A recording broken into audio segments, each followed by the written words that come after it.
नमस्कार साथियों, एक बार फिर आप सभी का स्वागत है एडुटेनमेंट शो पर, जहां आज हम एक बार फिर लेकर आए हैं शिक्षा जगत के प्रमुख समाचार। आज तारीख है 8 सितंबर 2020, दिन है मंगलवार। तो आज के जो हमारे प्रमुख मुद्दे हैं उन पर हम चर्चा करेंगे, जिसमें पहला हमारा मुद्दा है डिजिटल मुहिम for speak up for 69,000 teachers. उसके बाद जो नई शिक्षक भर्ती उसकी अक्टूबर में आने की उम्मीद है पूरी तरीके से, तो इसके विषय में चर्चा करेंगे। यूपी SSSC में जो साक्षात्कार प्रारंभ होने वाले हैं 15 से शुरू हो रहे हैं, उसके लिए SOP भी जारी कर दी गई है। मांगों को लेकर चयन बोर्ड का घेराव किया है अभ्यर्थियों ने, इसकी भी हम चर्चा करेंगे। और हाइपरसोनिक तकनीक वाला भारत जो है चौथा देश बन गया है, इसकी चर्चा करेंगे। उसके साथ देश और दुनिया की तमाम अपडेट से आपको रूबरू कराएंगे। तो वीडियो को शुरू करने से पहले अगर आप हमारे चैनल पर नए हैं तो हमारे चैनल को सब्सक्राइब करके बेल आइकन दबा दें, जिससे आने वाली वीडियोज़ का नोटिफिकेशन आपको मिलता रहे। तो आइए हम वीडियो को शुरू करते हैं। देखिए, पहली खबर हमारी आ रही है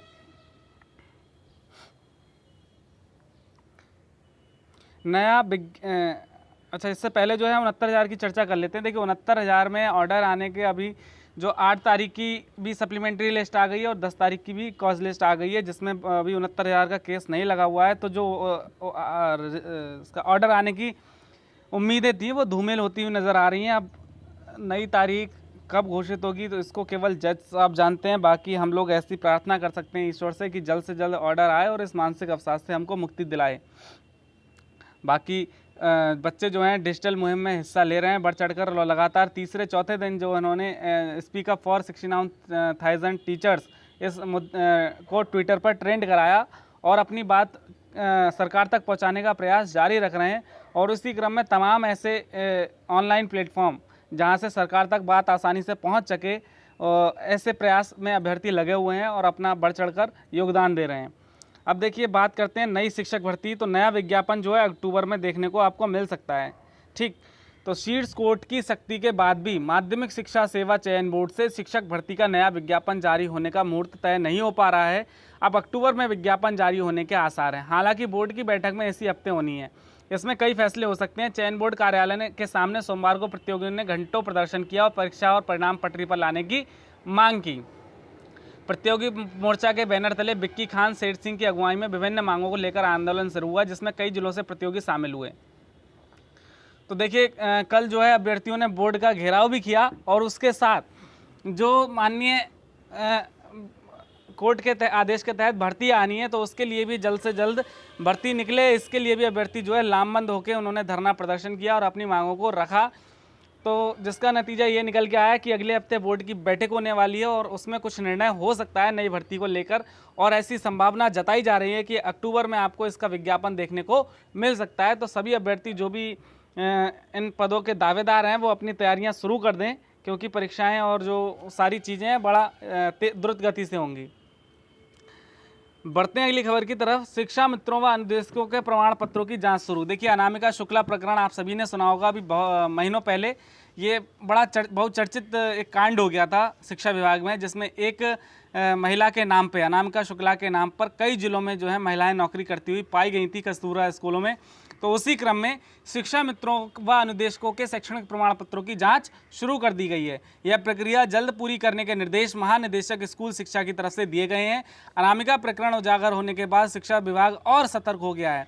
इस प्रकरण के चलते जिले के सभी कस्तूरबा गांधी आवासीय बालिका विद्यालयों में नियुक्त अध्यापिकाओं और कर्मचारियों के मूल प्रपत्रों की जाँच शुरू हो गई। इस पूरी प्रक्रिया को एक सप्ताह के भीतर समाप्त करने के लिए भी कहा गया है। जिले में 1996 शिक्षा मित्र व 642 अनुदेशक हैं। तो सभी के विकास खंडवार जो है इनके शैक्षिक अभिलेखों की जांच की जाएगी। अगर उसमें कोई फर्जी या कह सकते हैं कूट रचित दस्तावेजों के सहारे नौकरी करता हुआ पाया गया, तो निश्चित रूप से जो है उसके ऊपर तलवार लटक जाएगी और जांच बैठ सकती है। तो सरकार जो है पूरी सतर्कता जो है बरतने लगी है, क्योंकि ऐसे तमाम केस जो है आप देख रहे हैं कि उजागर हो रहे हैं। जो पहले लोग भर्ती हो गए उनको जो है वर्तमान में जांच करके उन्हें बाहर निकाला जा रहा है। तो निश्चित रूप से ये अच्छी खबर है शिक्षा का स्तर सुधारने के लिए, और जो फर्जी शिक्षक हैं उनसे जो है विभाग बिल्कुल निश्चित रूप से बच पाएगा। देखिए, अगली खबर आ रही है नई शिक्षक भर्ती के लिए चयन बोर्ड घेरा। प्रतियोगी छात्रों ने सोमवार को उत्तर प्रदेश माध्यमिक शिक्षा सेवा चयन बोर्ड का घेराव किया। छात्रों ने चयन बोर्ड अध्यक्ष को संबोधित पत्र उप सचिव नवल किशोर को सौंपकर माध्यमिक विद्यालयों में खाली टीजीटी प्रवक्ता के पदों पर भर्ती प्रक्रिया शुरू करने की मांग की। छात्रों का कहना था कि चयन बोर्ड के पास पदों का अध्याचन आ चुका है, ऐसे में भर्ती में देरी नहीं होनी चाहिए। मांग करने वालों में रमेश कुमार, शिव कुमार पटेल, विक्की खान, शेर सिंह सहित बड़ी संख्या में प्रतियोगी शामिल रहे। चयन बोर्ड उप सचिव नवल किशोर का कहना है कि उन्होंने छात्रों से कहा कि उनका मांग पत्र चयन बोर्ड अध्यक्ष एवं सदस्यों की अगली बैठक में रखा जाएगा। तो निश्चित रूप से अभ्यर्थियों की मांगों को माना गया है और उनको आश्वासन दिया गया है कि जो बोर्ड बैठक होने वाली है अगले हफ्ते, उसमें उनकी मांगों को रखा जाएगा और उस पर जरूर विचार विमर्श किया जाएगा। उसके बाद कुछ ना कुछ फैसला छात्रों के हित में लिया जाएगा। तो ऐसी हम सभी भी आशा करते हैं कि भाई जिन अभ्यर्थियों के रिजल्ट रुके हुए हैं वर्षों से, पहले सबसे पहली प्राथमिकता उनको घोषित करने की होनी चाहिए, जिससे कुछ भीड़ भी कम हो जाएगी और कुछ लोगों को रोज़गार भी मिल जाएगा। उसके बाद नई भर्ती का विज्ञापन जल्द से जल्द निकाला जाए, क्योंकि काफ़ी लंबे समय से अभ्यर्थी जो है प्रतीक्षा रहते हैं और 2016 से जो है अभ्यर्थी इस परीक्षा की तैयारी में लगे हुए हैं और इंतज़ार में बैठे हैं कि कब ये भर्ती आए और कब वो इसमें मौका मिले। देखिए ये खबर आ रही है, शहर में ही बनेगा शिक्षा अधिकरण का मुख्यालय प्रयागराज से। शिक्षा सेवा अधिकरण के मुद्दे पर हाईकोर्ट के वकील एक फिर लंबी लड़ाई की तैयारी में जुट गए हैं। सोमवार को इस मुद्दे पर हुई बैठक में तय किया गया कि शिक्षा सेवा अधिकरण की प्रधान पीठ हर साल में प्रयागराज में ही बनवाई जाएगी। किसी भी अन्य स्थान पर प्रधान पीठ नहीं हो सकती। इसके लिए अधिवक्ता आम जनता के सहयोग के अलावा न्यायिक दिशा में भी प्रयास करेंगे। तो निश्चित रूप से जो इलाहाबाद बार है, उसने ये फैसला लिया है कि जो शिक्षा अधिकरण है वो प्रयागराज में उसकी मुख्य पीठ बने, अन्य किसी स्थान पर नहीं। अगर आप अन्य किसी स्थान पर बना सकते हैं तो उसके लिए जो है आप उसकी बेंच को बना सकते हैं, बाकी जो मुख्य पीठ होगी वो इलाहाबाद में ही रहनी चाहिए, ऐसी उन्होंने मांग की है। और इसके लिए वो जनता से सहयोग की अपील कर रहे हैं और उसके बाद अगर ज़रूरत पड़ी तो न्यायिक दिशा में भी कदम बढ़ा सकते हैं। पीएम बोले शिक्षा नीति में कम से कम होना चाहिए सरकारी दखल। मोदी ने राष्ट्रीय शिक्षा नीति पर राज्यपालों, शिक्षा मंत्रियों व कुलपतियों से किया वर्चुअल संवाद। देखिए, प्रधानमंत्री नरेंद्र मोदी ने सोमवार को कहा कि शिक्षा नीति में सरकारी दखल कम से कम होना चाहिए। राष्ट्रीय शिक्षा नीति पर राज्यपालों, शिक्षा मंत्रियों व कुलपतियों से वर्चुअल संवाद में पीएम ने कहा, शिक्षा की जिम्मेदारी केंद्र, राज्य सरकारों व स्थानीय निकायों के पास है, लेकिन नीति बनाने में उनका हस्तक्षेप और असर न्यूनतम होना चाहिए। जैसे विदेश और रक्षा नीति देश की होती है, वैसी शिक्षा नीति भी देश की ही नीति है। संवाद में मोदी जी ने कहा कि नई शिक्षा नीति सरकार की नहीं बल्कि देश की नीति है। देश भर के शहरों और गांवों के लाखों नागरिकों और शिक्षा क्षेत्र से जुड़े लोगों से चर्चा के बाद यह नीति बनी है। इसके प्रति शिक्षकों और शिक्षाविदों सहित सभी की जिम्मेदारी। उन्होंने कहा, नई नीति न केवल शिक्षा प्रणाली में सुधार के लिए बल्कि 21वीं सदी में ज्ञान आधारित अर्थव्यवस्था में आत्मनिर्भर देश का मार्ग प्रशस्त करेगी। देखिए, उन्होंने एक बहुत बड़ी बात कही, शिक्षा सिर्फ किताबी ज्ञान नहीं रहेगी। बिल्कुल निश्चित रूप से देखिए, वर्तमान में शिक्षा का स्वरूप ऐसा होना चाहिए जिससे बच्चे जो हैं किताबी कीड़ा बनकर ना रह जाएं, अपितु उन्हें जो सामाजिक कह सकते हैं, समाज के विषय में भी ज्ञान होना चाहिए। सामाजिक, व्यवहारिक, भौतिक, आध्यात्मिक सभी प्रकार का ज्ञान अगर उनको है तब जो आके शिक्षा का जो रूप है वही साकार हो पाएगा। अन्यथा की दृष्टि में शिक्षा केवल किताबी ज्ञान तक सीमित रह जाएगी। तो उसी का प्रयास किया गया है इस नई शिक्षा नीति में। बस ज़रूरी है इसका सही ढंग से क्रियान्वयन करने की।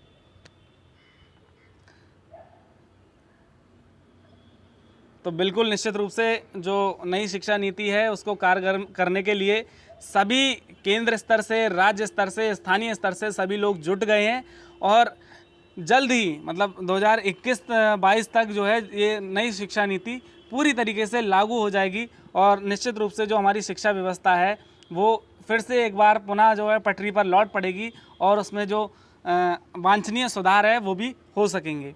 बढ़ते हैं अगली खबर की तरफ। 3 जिलों का विकल्प देने की तिथि 10 तक बढ़ी। देखिए, अभी जो यूपीपीसीएस में एसीएफ और जो वन संरक्षण अधिकारी की जो पोस्टों पर केंद्र बदलने के लिए 3 दिन का समय और 2 दिन का समय और बढ़ा दिया गया है। अब ये तारीख 10 तक बढ़ा दी गई है। उत्तर प्रदेश लोक सेवा आयोग ने पीसीएस परीक्षा के लिए आवेदन करने वाले अभ्यर्थियों को परीक्षा केंद्र के लिए 3 जिलों के विकल्प देने का एक अन्य अवसर प्रदान किया है। इसके लिए निर्धारित अंतिम तिथि 7 से बढ़ाकर 10 सितंबर कर दी गई है। तो निश्चित रूप से आयोग बार बार तारीखों को बढ़ा रहा है कि किसी भी अभ्यर्थी, कोई भी अभ्यर्थी छूट ना जाए अपना केंद्र बदलने से और उसे किसी भी प्रकार की असुविधा ना हो परीक्षा केंद्र तक पहुंचने में। तो इसके लिए आयोग पूरी तरीके से प्रतिबद्ध है और छात्र, अभिभावक भी इस चीज़ का पूरी तरीके से ध्यान रखें कि जब वो परीक्षा देने जाए तो उसके साथ ज़रूरी सावधानी के सामान जैसे मास्क, सैनिटाइज़र, सोशल डिस्टेंसिंग का पालन करते हुए परीक्षा देने जाए और जैसे घर जाए सकुशल वैसे ही वापस लौट कर आए। इसकी जिम्मेदारी हम सबकी बनती है। बढ़ते हैं अगली खबर की तरफ। साक्षात्कार के लिए एसओपी जारी। देखिए, अधीनस्थ सेवा चयन आयोग यूपी SSSC ने कोविड-19 के दौरान 15 सितंबर से प्रस्तावित इंटरव्यू के लिए स्टैंडर्ड ऑपरेटिंग प्रोसीजर जारी कर दी है। इस आयोग की वेबसाइट पर भी अपलोड कर दिया गया है। आयोग के चेयरमैन प्रवीर कुमार ने कहा कि अभ्यर्थियों को इसका कड़ाई से पालन करना होगा। एसओपी के मुताबिक अभ्यर्थियों के फेस मास्क, सोशल डिस्टेंसिंग का पालन करना होगा, अपने साथ पानी की बोतल व सैनिटाइजर लाना होगा। यदि अभ्यर्थी प्रथम दृष्टया अस्वस्थ पाया गया तो उसे साक्षात्कार में भाग लेने की अनुमति नहीं होगी। ऐसे अभ्यर्थियों को साक्षात्कार की वैकल्पिक तिथि की सूचना लिखित रूप से दी जाएगी।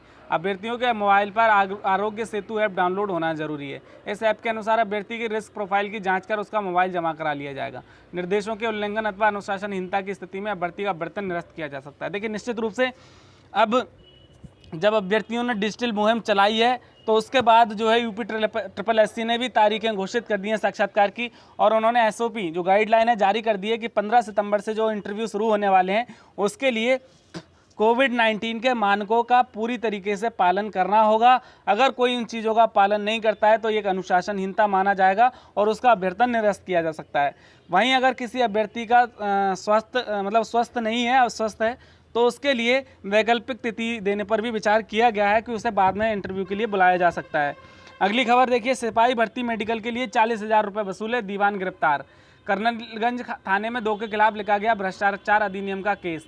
देखिए, पुलिस लाइन में चल रही सिपाही भर्ती 2018 के एक अभ्यर्थी से मेडिकल परीक्षण में पास कराने के नाम पर 40,000 रुपये की रिश्वत ली गई। जांच में आरोप सही पाए जाने पर भर्ती में लगे पीटीआई फिजिकल ट्रेनिंग इंस्पेक्टर समेत 2 लोगों पर कर्नलगंज थाने में भ्रष्टाचार अधिनियम का केस दर्ज कराया गया। पुलिस ने पीटीआई को गिरफ्तार कर लिया है, तो निलंबन की कार्रवाई के लिए भी संस्तुति कर दी गई है। तो निश्चित रूप से ये जो खबरें हैं समाज के लिए एक अब साफ कह सकते हैं कि अभ्यर्थी जो मेहनत करके आ रहे हैं वो उनका सिलेक्शन जो है रुक जा रहा है। वहीं जो अभ्यर्थी पैसे देकर या रिश्वत देकर अपना काम करवा रहे हैं वो जो है एक योग्य अभ्यर्थी की जगह ले जा रहे हैं। तो ऐसी जो व्यवस्था है इस पे जो है तुरंत लगाम लगनी चाहिए और ये बहुत ही बढ़िया जो वहाँ के शासन और प्रशासन की दाद देनी पड़ेगी जो उन्होंने ऐसे लोगों को गिरफ्तार किया जो लगे हुए थे इन कामों में, भ्रष्टाचार के कामों में। और निश्चित रूप से इससे जो है अभ्यर्थियों का उत्साह बढ़ेगा और जो है जो पैसे देकर रिश्वत देकर जो है काम करवाते हैं उन लोगों का मनोबल निश्चित रूप से डाउन होगा। और बहुत बढ़िया जो है इसके लिए सभी जो है अधिकारी बधाई के पात्र हैं। कार्रवाई आयोग कर्मचारियों और चयनितों को सीबीआई का नोटिस। देखिए खबर आ रही है उत्तर प्रदेश लोक सेवा आयोग की परीक्षाओं की जांच कर रही सीबीआई की टीम अचानक सक्रिय हो गई है। सीबीआई आयोग के कुछ कर्मचारियों और 2 विवादित परीक्षाओं के चयनितों से पूछताछ शुरू करने जा रही है। इसके लिए तकरीबन 18 लोगों को नोटिस जारी किया गया है। सोमवार को सीबीआई की एक टीम यूपीपीएससी की भी पहुंची। वहीं सीबीआई कैंप कार्यालय से सूचना जारी की गई। अगर कोई अभ्यर्थी किसी परीक्षा के बारे में अपनी शिकायत दर्ज कराना चाहता है वह गोविंदपुर स्थित कैंप कार्यालय आ सकता है। सीबीआई आयोग की उन परीक्षाओं की जांच कर रही है जिनके परिणाम अप्रैल 2012 से मार्च 2017 के बीच जारी किए गए थे। तो निश्चित रूप से जो है पूर्व में हुई परीक्षाओं की जांच चल रही है और सीबीआई जो है हरकत में आ गई है कि किसी तरीके का उसमें क्या है भ्रष्टाचार की संलिप्तता ना पाई जाए। और इसके लिए उन्होंने जो है कई लोगों को नोटिस भी भेज दिए हैं जिससे उनकी जांच के लिए बुलाया जा सके और वो यूपीपीएससी के ऑफिस में भी जाकर वहाँ पे जांच कर रही है। तो निश्चित रूप से इसके कुछ ना कुछ अच्छे परिणाम आपको देखने को मिल सकते हैं आने वाले समय में। ये देखिए बहुत बड़ी खबर आ रही है। हाइपरसोनिक तकनीक हासिल करने वाला चौथा देश बना भारत। देश में ही विकसित हाइपरसोनिक टेक्नोलॉजी डिमॉन्स्ट्रेटर व्हीकल का सफल परीक्षण। रक्षा क्षेत्र में आत्मनिर्भर भारत के सपने का पूरा करने में सोमवार को अहम कामयाबी हासिल हुई। डीआरडीओ ने देश में ही विकसित हाइपरसोनिक टेक्नोलॉजी डिमॉन्स्ट्रेटर व्हीकल का सफल परीक्षण किया। इस सफलता से भारत भविष्य में मिसाइल सिस्टम और एरियल प्लेटफॉर्म तैयार कर सकेगा। अमेरिका, रूस, चीन के बाद तकनीक हासिल करने वाला भारत चौथा देश बन गया है। तो निश्चित रूप से रक्षा क्षेत्र से जुड़े हुए सभी लोग जो हैं इसके लिए बधाई के पात्र हैं और ये एक ऐसा क्षण है जिसमें हम जो है अपने देश पर गर्व महसूस कर सकते हैं। और भारत जो है चौथा देश बन गया है 3 वर्ल्ड पावर्स के बाद। तो भारत भी जो है उनकी कैटेगरी में, उनकी श्रेणी में शामिल हो गया है और हमारे पास भी वो क्षमता शामिल हो गई है जिसके आने वाले समय में हम मिसाइल या एरियल प्लेटफॉर्म वगैरह अपने आप जो है इसको स्थापित कर देंगे। और इसमें सबसे बड़ी बात ये है कि ये आत्मनिर्भर मतलब स्वदेश निर्मित है, देश निर्मित है। तो ये बहुत बड़ी बात है देश के लिए और ये एक सुनहरा क्षण है। तो दोस्तों वीडियो आज की हमारी यहाँ पे समाप्त होती है। आशा करते हैं वीडियो आपको पसंद आएगी। अगर आपको हमारी वीडियो अच्छी लगी तो इसे लाइक करें, ज़्यादा से ज़्यादा शेयर करें, हमारे चैनल को सब्सक्राइब करें। Thank you for watching our video. Thank you very much.